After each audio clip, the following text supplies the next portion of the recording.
हाम्रो एकता नै सफलता हो।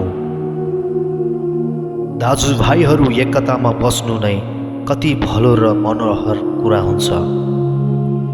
यो त शिरमा लगाइएको मूल्यवान तेल जस्तो हुन्छ, जो हारुनको दारीसम्म बगिआउँछ, जो तिनका पोसाकको कठालोसम्मै बगेर जान्छ।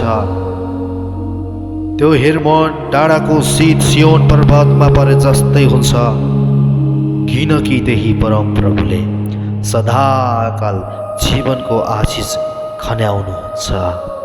मेरा प्रियजनहरू, मेरा प्रिय दाजुभाइ, मेरा प्रियजनहरू, प्रेम निष्कपट होस्। जुन कुरा खराब छ त्यसलाई घृणा गर, जुन कुरा असल छ त्यसमा लागिरह। भ्रातृ प्रेमसँग एक अर्कालाई प्रेम गर, आफूलाई भन्दा बढी अरूलाई आदर गर। जोशमा पछि नहट, पवित्र आत्मामा प्रज्वलित हो, प्रभुको सेवा गर्दै रह। आफ्नो आशामा आनन्द गर, सङ्कष्टमा धैर्य धारण गर, प्रार्थनामा निरन्तरता लागिरह। सन्तहरूको खाँचोमा तिमीहरूले सहायता दियो, अतिथि सत्कार कायम राख। तिमीहरूको खेद गर्नेहरूलाई आशीर्वाद दियो, नसराप। आनन्द गर्नेहरूसँग आनन्द गर, ऋणीहरूसँग रो। एकअर्कासँग मिलेर बस, अभिमानी नहो, तर नम्रहरूसँग सङ्गत गर।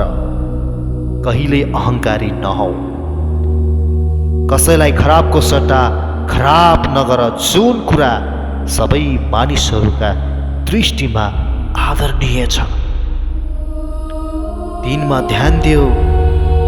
हुन सक्छ भने सकेसम्म सबैसँग शान्ति नबस। प्रिय हो, आफैले कहिल्यै बदला नल्याऊ, तर परमेश्वरको क्रोधमा छोडिदियो।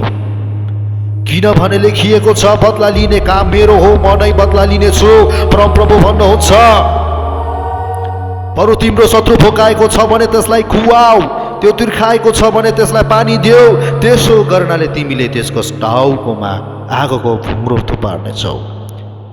खराबीबाट पराजित नहौ, तर खराबीलाई भलाइले जित। आमेन।